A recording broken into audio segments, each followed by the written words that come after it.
Alors, cette typologie repose sur les freins et les leviers de l'engagement dont nous ont fait part les dirigeants des entreprises que nous avons interviewées. Et en combinant ces freins et ces leviers de façon logique, nous arrivons à des profils d'engagement des salariés qui correspondent assez naturellement à des exemples dont nous ont fait part les dirigeants que nous avons interviewés.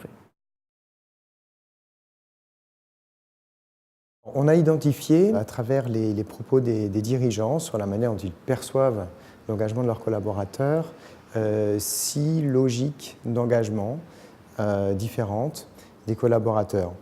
Je vais en donner 2 à titre d'exemple. La première est ce qu'on a appelé le salarié opportuniste, où là, la raison pour laquelle je m'engage, c'est parce que j'attends en retour de mon engagement quelque chose. Ce quelque chose pouvant être une augmentation, une prime, un parcours de carrière, une promotion, etc. Une deuxième logique d'engagement est celle que l'on a appelée missionnaire.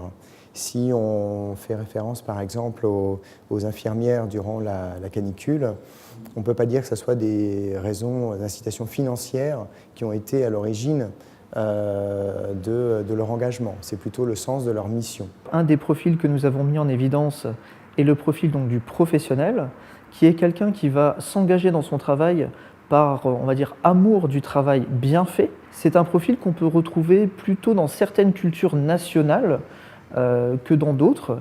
Et donc à ce sujet, il serait intéressant de comparer au niveau international si on retrouve plutôt certains types de salariés dans certaines cultures nationales que dans d'autres cultures nationales.